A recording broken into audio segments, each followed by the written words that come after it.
My name is Zoe Jerome, and I am interviewing Jada Freeze. for my nurse interview, oral presentation. So to start off, what made you want to become a nurse? I decided that I wanted to go in healthcare very early. I initially wanted to be a doctor because I thought I could get a scholarship to get into med school.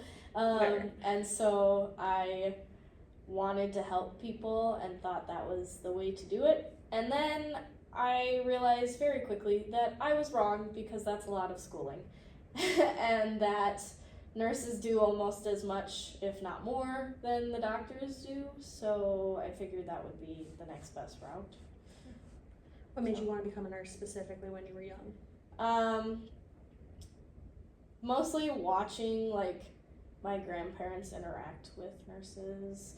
I went with for a lot of my grandma's doctor's appointments when I was a kid, so much so that I joked about having diabetes, and so I decided that like that kind of was the best way for me to be able to help people. Fair. Did you have any friends or family that were nurses or in the medical field? I do have like a distant cousin who's also a nurse, so she was really my only person to reference while trying to like apply for schools and stuff. But I did get to see like kind of how she reacted in some emergency situations, and thought that that was also very like admirable. Fair. What was your most memorable experience during training to be a nurse? So I am still currently training, so I'm still having these experiences, but I got to help deliver a baby for the first time earlier in the semester, which was very cool. It was very much an adrenaline rush, but it was just really cool to see like how the nurses interact with the doctor and how like all of them know what their specific task is in the middle of all of the process of this woman giving birth, and how like quickly they can like, I guess, like intervene when things happen. For example, the birth I watched and helped with, the baby was coming out with shoulder dystocia, which means that the baby was kind of getting stuck because their shoulders are too wide to like move through the pelvis. And so the doctor said like 2 words, and the nurse that I was paired with jumped up on the bed and started like pushing down to try and help dislodge the shoulder to prevent any other complications from happening. So nice. That was really interesting. Fair.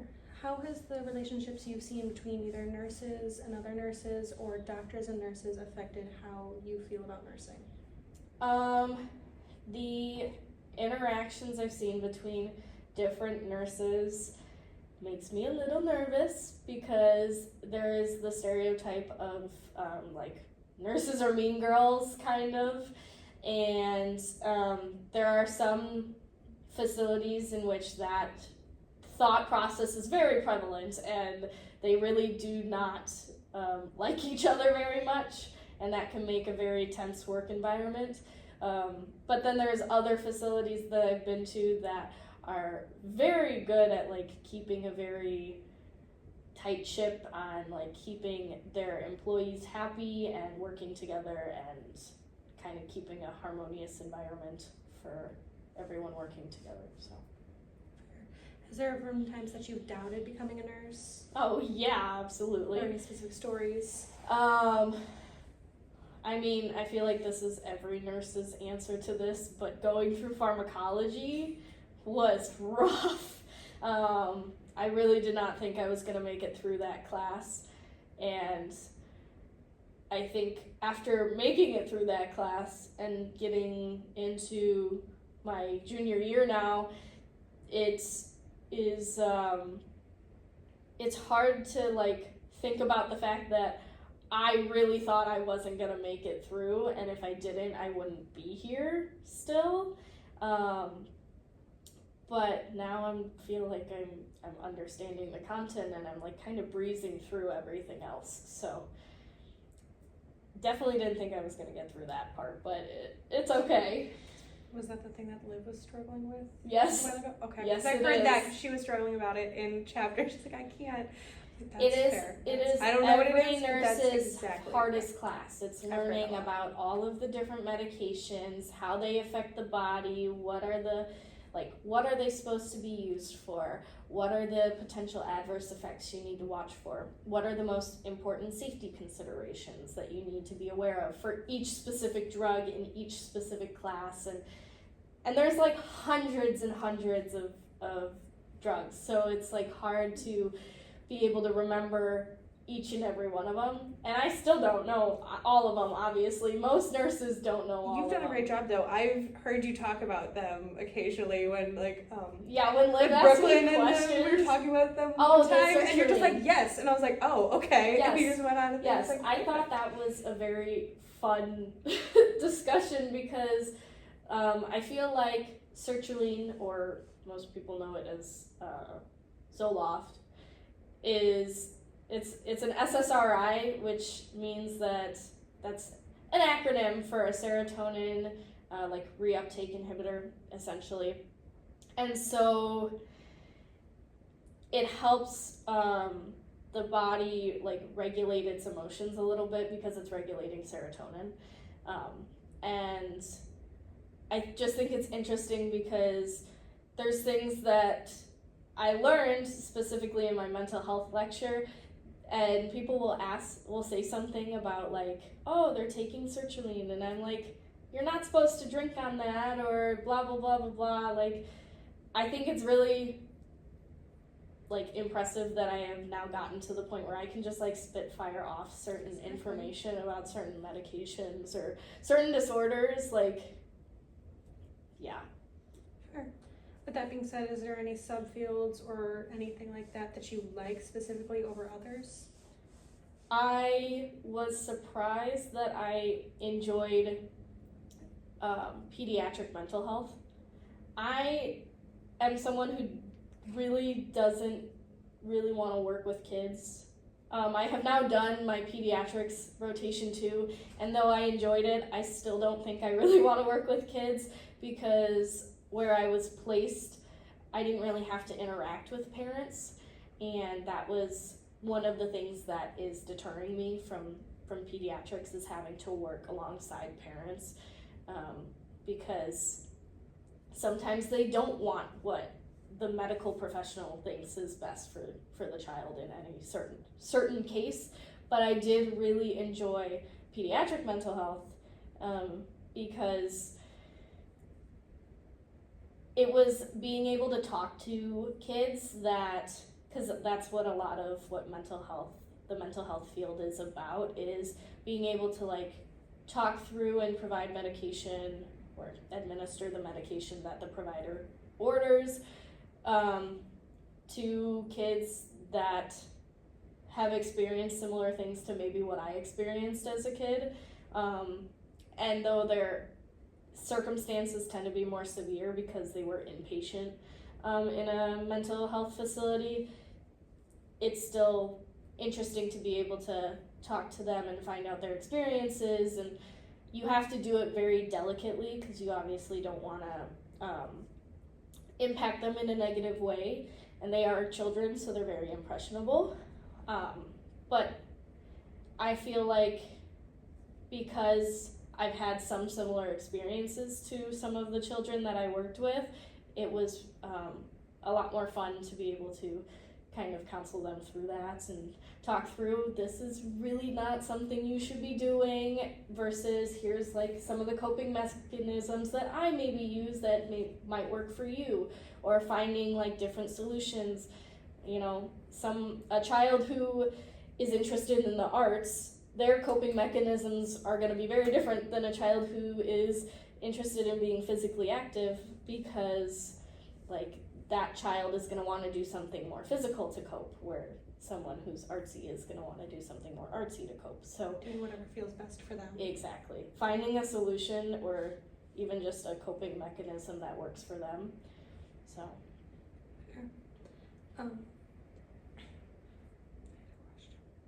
Was good on the topic.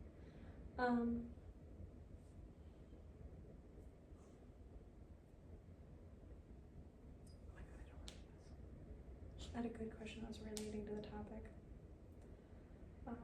We're just gonna go with a different one. Do you have any least favorite subfields or anything like that, or things that you don't think you would necessarily go into?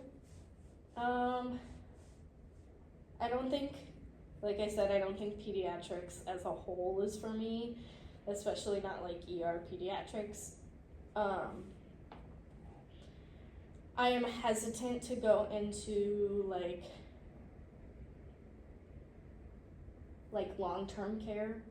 I think hospice might be okay, because hospice is the comfort care close to death, but long-term care for usually older adults, I don't think I'd want to go into that as a registered nurse, mostly because I work in that as a CNA, and it's just rough to see how some of the nurses in that particular like subfield treat residents, because in a lot of cases wherever they are is their home, like that's where they live, they're supposed to be taken care of, and some aides and some nurses don't take care of them the way that they should, in a way that respects them.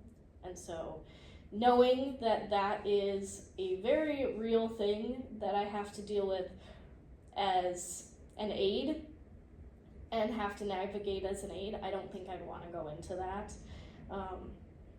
which is horrible also because I'm one of the people that wants what's best for them and tries to actually do everything that is necessary for them, but it's just such a like almost toxic environment among nurses and administration that it pushes me away from wanting to continue to do that. So That's understandable. Looping back to the first thing I said, with going to appointments with your family and everything, how has that affected how you want to be as a nurse or how you want to change things as a nurse? I feel like for the most part, through my experiences of attending appointments with my family and then also attending appointments on my own, I think pretty much all of them have been very positive experiences. I think mostly because the provider that my grandmother was seeing for a long time was also the same provider that my mom saw and that I saw. It was that idea that everyone in the family sees the same one person, because that was a very real thing. For a long time, that was the standard, is that everyone in the family sees the same doctor. But with how insurance companies work now, that's not exactly an option all the time anymore. But because we all saw Dr. Joe, we love Dr. Joe, he made it just like him and his staff members made it like a comfortable environment. I think the doctor that I then switched to once Dr. Joe retired, she's always been great. Like, she truly listens to her patients and provides the care that they need. And so I think because of all of that, I've never had really a bad experience. However, I know a lot of people have had really bad experiences, and so I'm one of the fortunate few that have had these positive experiences. So I guess I would just want to continue to provide like good positive experience, the holistic care that people deserve, and general respect that yeah, they may not get many just times. respecting people, because unfortunately that's just a thing that's lacking in the current state of the world in general. So I think if I can kind of be that positive Yeah. push for people, that would be good. So See, that's amazing that you had that experience. On the other hand, if you think that you wouldn't have seen such positive in the medical field and everything when you're younger, how would that, you think, affected your current state of like nursing training? I think that if I would have had negative experiences, I am the type of person that would have taken that and tried to flip it on its head to make it better, because I do that in other Is that a aspects. challenge? Yeah, I do that in other aspects of my life where, like, if something I experienced was negative, I'm gonna try and do better than that. So I think I still probably would have kind of pivoted in this direction towards nursing and still tried to make a difference towards people's experiences. And so I think I probably still would just try to make things better.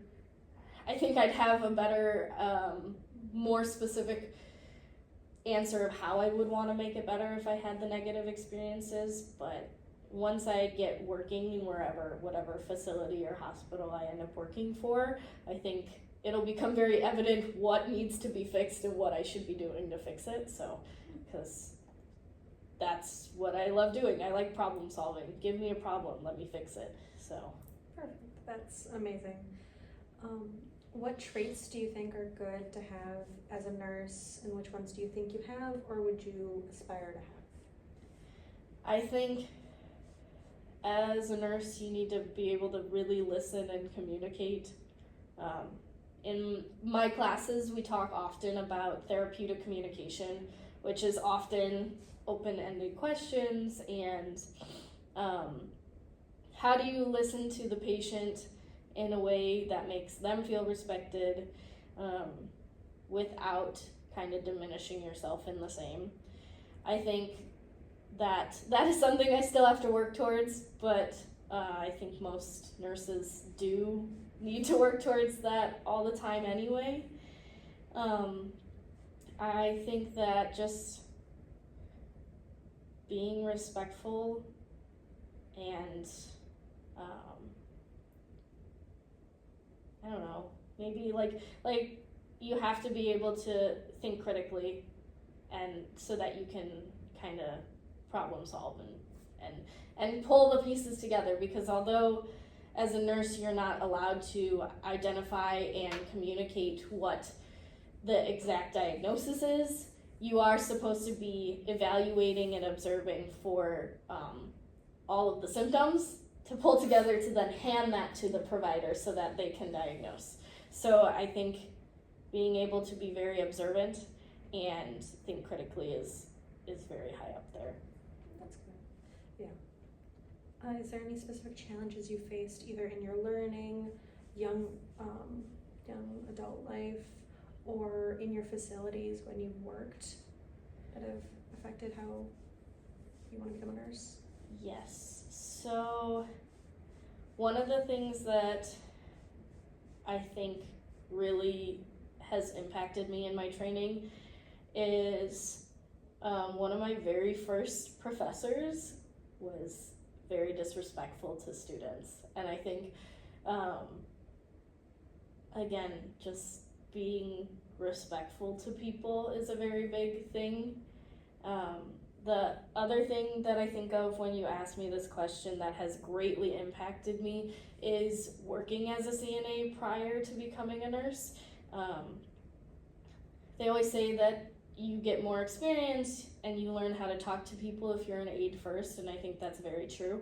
But I think you also have your first encounters with what death looks like in terms of multiple different populations when you work as an aide first, because one of the things that really impacts me is that one of the very first patients that I ever had when I started actually working on my own as an aide passed away when I wasn't working, and so actually it was during a very extended break of mine too, and so when I came back No one was really able to tell me what happened because of patient confidentiality, which is understandable, but it's also very hard when you work in a place where you're with the same patients over and over again and you lose a patient that you know really well.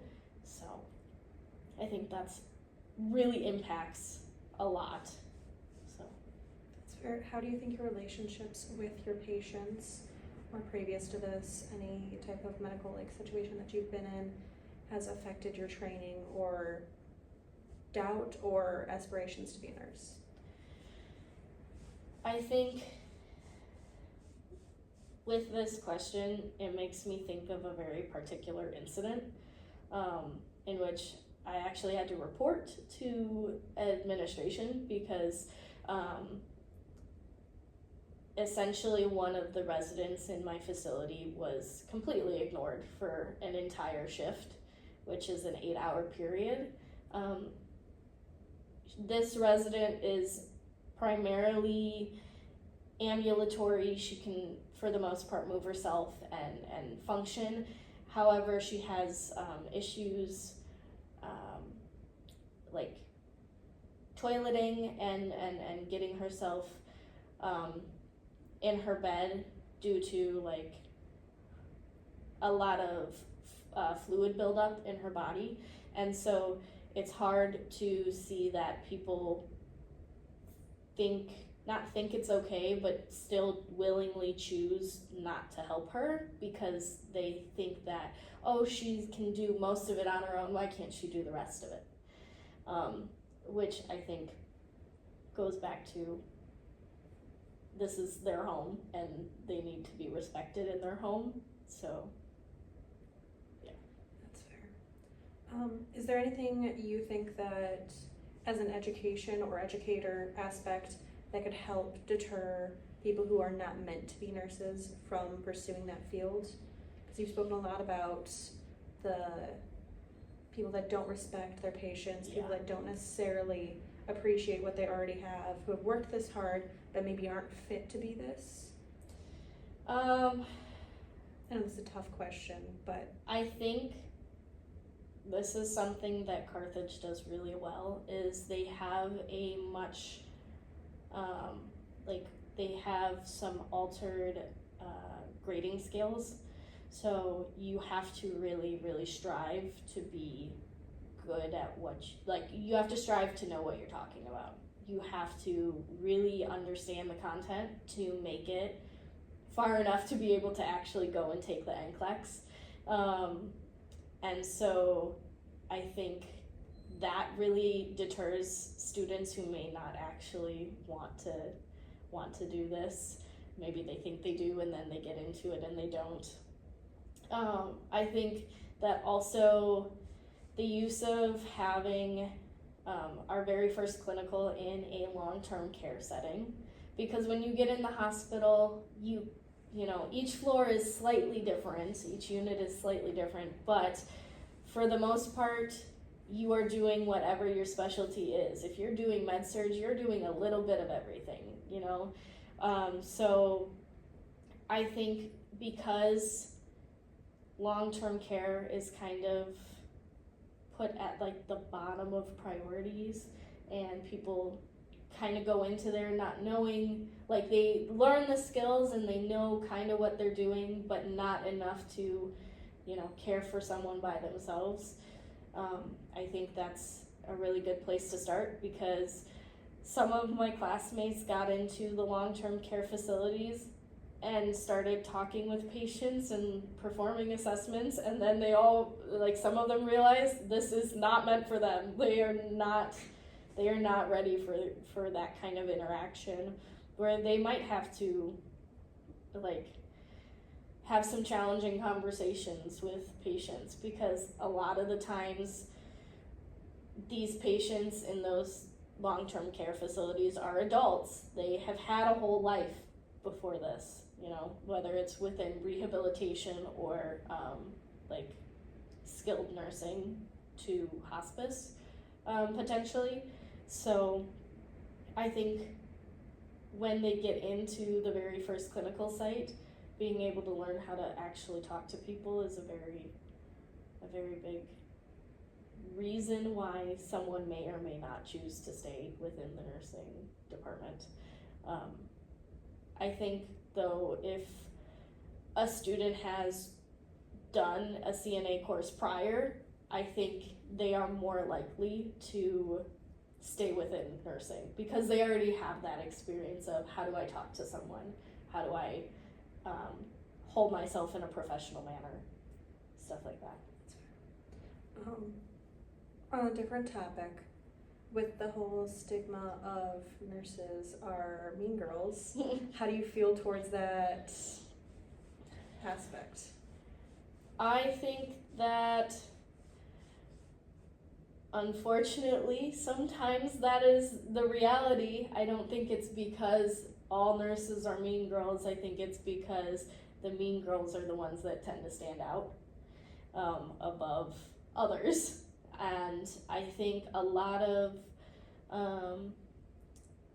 facilities are starting to kind of crack down on that behavior because unfortunately we are very short-staffed in a lot of places, and they need to keep people who actually do their jobs correctly, and to do that they need to make them happy.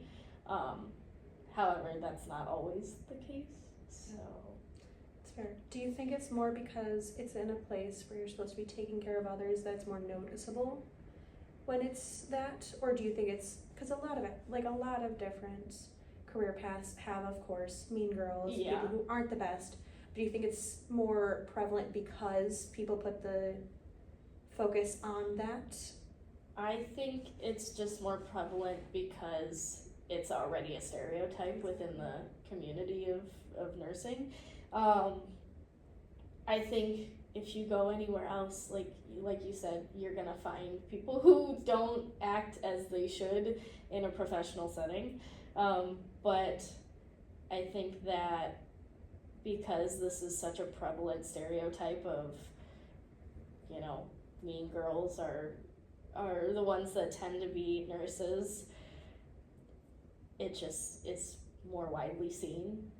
But I think I need to also clarify that when I say this, that doesn't mean that they're not good at their jobs either. Because sometimes you need a nurse that's going to tell you, you need to do this, you need to do it right now, because it is very important, sometimes life or death. And I think if that's the case, sometimes that's necessary. Sometimes you need someone to come to your face and say, this is this, and that's the only option. Like, because otherwise then you're kind of skirting around the actual problem and you may not actually fix what's wrong. So I think it just depends on like how someone holds themselves in a professional setting that actually determines whether or not. Yeah. I also think that might be good just because with other nurses and everything, with taking charge and making decisions and everything like that, somebody who's going to step up, do what is needed, say what is needed, choose what is needed.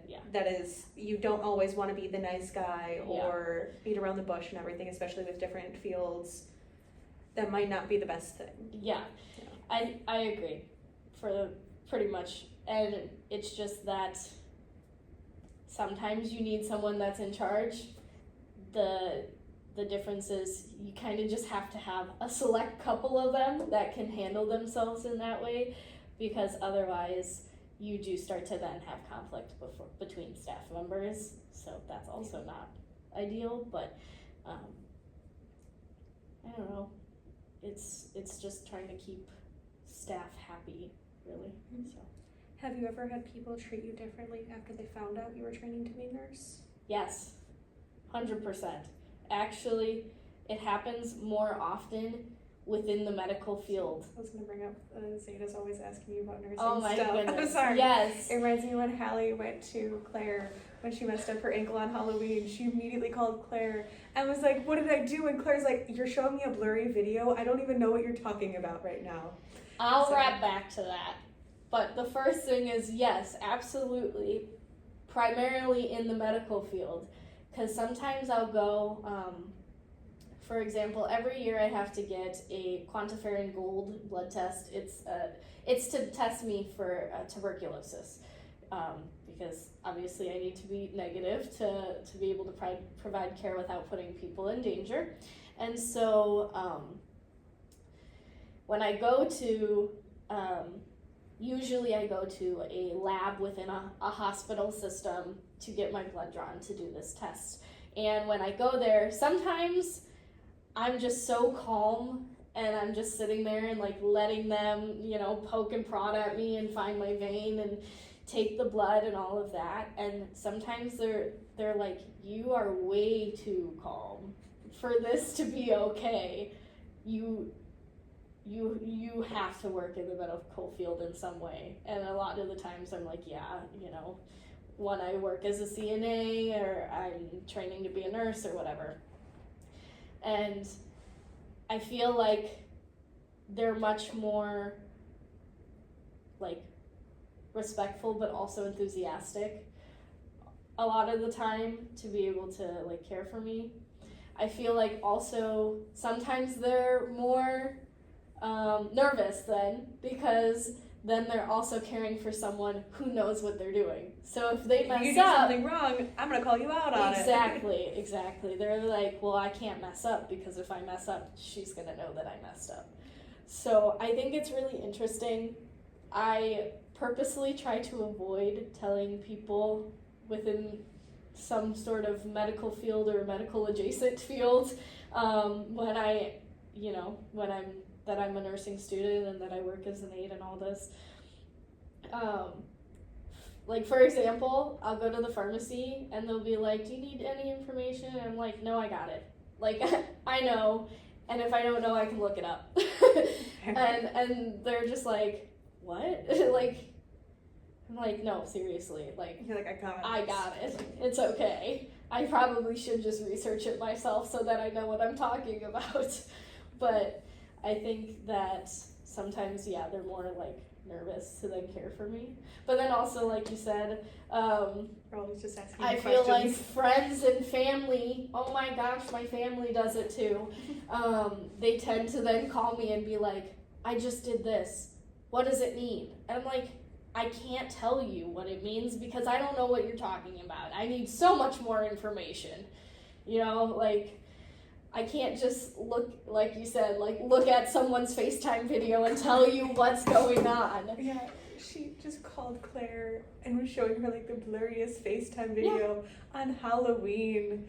And Claire was like, I can't even tell what you're showing me right now, let alone if it's broken or sprained or anything. She's like, if you come to my room, maybe I can help you out. Or maybe go to the nurse or a doctor. And I was like, I'm just going to keep going. I'm like, that's...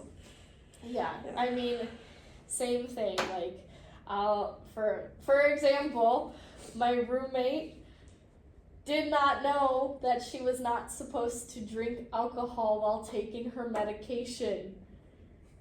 And she only found out because I told her indirectly. I asked her to read over a pamphlet that was supposed to be an educational pamphlet. These educational pamphlets have to be a 5th grade reading level or lower because it is meant to be so that people of different educational backgrounds can understand this pamphlet. And I sent it to her and I was like, just read through it and like see if there's anything that sounds too much like medical jargon for you to understand. And she read through it and then goes, wait, that's my medication. I didn't know I'm not supposed to be drinking on this medication. And I was like, yeah, you're not. What? At least she's And then I said, like, nobody told you about that? She's like, no. I was like, let me actually sit down and tell you about your medication because why do you not know this? But I also think it's an issue that some nurses think that it's okay to just assume that if you're not asking questions about whatever medication you're being given that you already know the answers, because you don't always know the answers. And even sometimes the nurses don't necessarily know because that is such a hard thing to learn. I mean, that's not always a problem either. We have, drug handbooks and textbooks for a reason. Like, you can easily look it up. I think it's called Lexcom, is one of our ones on the hospital computers that we can use sometimes. And you can literally just look up the med. You don't know it, you can click on it and look it up. Because the last thing that I would want to do is give you the wrong information. Yeah. So. Exactly. So I don't know if you ever said exactly, but what fields are you leaning towards more that you think you'd enjoy more? Not necessarily that you go Yeah. into, because there's still a year, if not more, until Yeah. you find your place. Yeah, I think, I mean, we've had these conversations a little bit beforehand, but I think labor and delivery is still a very big option for me. But it is a specialty, so I think it would be smart for me to go into something more broad spectrum beforehand. I think that ICU really interests me. I think that may change in the fall because in the fall of senior year is when I take my ICU and emergency room rotation, and so I'll get a better idea about, can I actually do this? Is this a good idea? Can I handle it? Because it is, again, like a lot of death and dying a lot of the time, very, very critical, severe cases that you have to handle at a fast pace and all of this stuff. So I think that will be a big determinant, be able to help determine if that's actually something I want to do or not. But I am pretty open to it. I thought med-surg was pretty fine. I didn't have any issues when I did my med-surg rotation. And that's likely where I will start, because that is usually the recommendation is you do about 2 years of med-surg before you move on to a specialty. That way you can really hone in on all of your skills because med-surg deals with so many different things. But honestly, I'm just hoping to try a little bit of everything.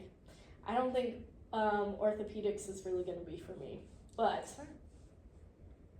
I'm open to it. My hope is to get into a float pool position, and I'll explain what that means because you're making a face. I'm hoping to get into a float pool position for my preceptorship, which is essentially a one-on-one shadowing with a nurse for 90 hours or more, which will happen spring of senior year. Float pool is when you pretty much get floated or you move around the hospital into different departments. Wherever they need you is where you're gonna go. So if they need me on the pediatric floor one day, I'm gonna go to the pediatric floor. If they need me in oncology, I'm gonna go to oncology. If they just need me on med-surg, I'm going to med-surg. But essentially, you just kind of jump around to wherever you are needed, whichever unit is the most short-staffed, usually, is where you're going to be going. So, I'm hoping to try a little bit of everything. Yeah, that's smart. I feel like that's the best. It's like taste testing. Exactly. Especially with this type of a big life-changing, life-determining. And it's not like I have to, this is also like a thing that people don't usually realize unless you're in the field, is I don't have to be the same field of nursing my whole career. I can jump between things every couple years if I want to. If I want to work part-time in a hospital and be full-time at a doctor's office, I can do that. So there's just like so many options. It's just about really narrowing down what do I need for my lifestyle, and then like where do I want to be.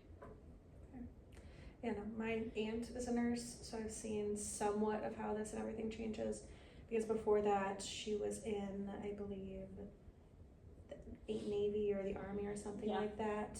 And then she moved more into the medical field and everything. And recently, she's been more of a travel nurse. Yes. Is that what works best with her kids and her husband and everything? So I've seen how she's progressed through her career. And travel nursing They make pays so much bank. money. Oh my god! But her husband is a stay-at-home But you have dad, to just be to say. able. Yeah, you have to be able to be okay to do that. I think it is a very tempting opportunity to be a travel nurse, but you also could get stuck with some really, really crappy contracts. Like And hers. and so it's really difficult to decide that that's what I would want to do because family is a big part of my life. So That's fair. Yeah, with her, she, for a while, I don't think she's necessarily a travel nurse anymore. She rotates between 3 local hospitals. okay, yeah, But they only tell her 2 hours before she's supposed to be there, and some of them are a 2-hour drive. So as soon as she gets told, she has to drive immediately. yeah, So sometimes it conflicts with her family and everything like that. So I Yeah. understand the aspect. But again, she also has a stay-at-home husband. yeah. So that's not as big of a challenge as her with relying on her Yes. kids and family and what is she going to do at this point and everything like that. So that's understandable. Yeah. But And like I said, it can change throughout your career. If I have kids and they're you know they're gone, I'm an empty nester. Then eventually maybe I will be a travel nurse. Gives me a reason to just travel the country or whatever and it gives you experience with so many different Yes. things, in different places. and just traveling while you're getting to do work. That One of the sounds amazing. challenges with that though is if you are traveling between states, is you have to sometimes have what's called like a compact license, which is I know Wisconsin is one of the states that does it, but you have done, trained, and been licensed in a state that falls under the compact licensure, and that way you can go to other states under the same license rather than having to go to a state and pay money to transfer your license. Yeah. Or whatever the case may be. Sometimes it's paperwork, sometimes it's just a payment, it depends. But that's a challenge, and the other big challenge is some states have very, very different legal, laws towards their health care. So you have to be aware about that, especially in fields like OB and such with how the world is. You have to be able to know like what exactly are you allowed to do and what are you not allowed to do in the state that you're working in, because that can become very, very stressful very quickly when you are, working and maybe you say something that would have been okay in Georgia, but not Illinois in Wisconsin. or Wisconsin, but not okay in Tennessee or Alabama, something like that. So, That's fair. Is there anything you're necessarily nervous about specifically for when you become a nurse or when your training stops here at Carthage?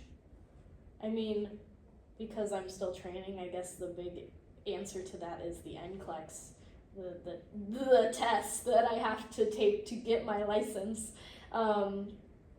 Is very stressful and and nerve-wracking, but I think just being able to start looking and finding my first job and finding something, like I said, that kind of will fit within the lifestyle that I want to have for myself will be the biggest challenge, I think, because different hospital systems have different rules and policies and contracts about how how and when and what you do when you're at work and how that impacts the rest of your life. So I think that is a big stressful thing, is where will I work and how will that actually affect my life outside of work, because nursing is a very big profession and does affect everything, unfortunately. So Is there anything you're specifically excited about or have as a goal for when you become a official nurse after your training? I think I am excited to Be done. kind of. I think I'm excited to be able to experience the rest of my life. Not that I'm not going into the profession for the money, but the money is a giant perk, and I think I should address that because a lot of people do go into the profession for the money aspect of it. And so I think being able to finally be able to just live life without Be school, satisfied with it? without constant school, because I'm still going to have to receive education all the time because the field is always changing. But I think being able to then have the adult money to do adult things, go and travel and be able to actually live life would be so great, and I'm very excited to be able to do that. So I think that's part of it, is I want to be able to just like live, Have freedom. have freedom. Along with that, how do you think you're going to be able to handle your work-life balance? Because I've seen a lot of experiences with nurses to where they're working very long periods, they struggle in their home life or anything because they don't get to put the energy that they want to, Yeah. everything into that. How do you think you're going to be able to handle that? I think that will depend on which field I'm in, quite honestly. I wish I had a better answer for that. I think obviously it's the thought of, if I'm working in a doctor's office, I'm working usually a 9 to 5 job. I go home at the end of the day after my 8 hours of work, and I get to be home with my significant other and my family, or whatever the case may be. But then also the idea that if I'm working 12s, I could be working 3 days a week, I could be working 4 days a week, I could be working overtime on that 12, and I'm there for 16 hours. But it really depends on what I agree to, I guess. Because some people do just work to work. They want to be there all the time. They would be happy to stay that 16 hours all the time. But I think personally, I know when I need a break, and I'm going to take that break when I need a break.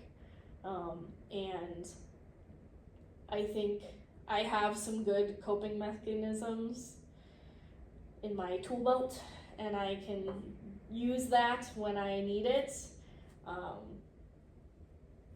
Yeah, I think I have some good ways to de-stress and kind of get my mind off work. So I think I'll be okay.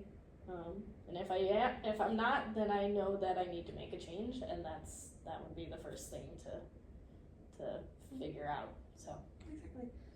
How do you think your experience with mental health, or your outlook on mental health, is going to affect your training or career as a nurse versus some people who maybe don't have the best experience or outlook on mental health? I think it will have a positive impact on my patients, mostly because I've experienced a lot in terms of mental health, and mental health is wrapped in everything.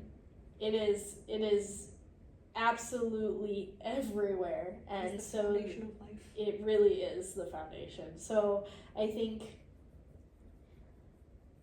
as long as I am doing my best to provide respectful and culturally competent care, I think that mental health will just kind of fall in there with those things.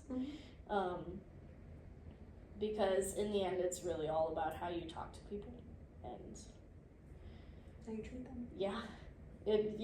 Basic So, respect.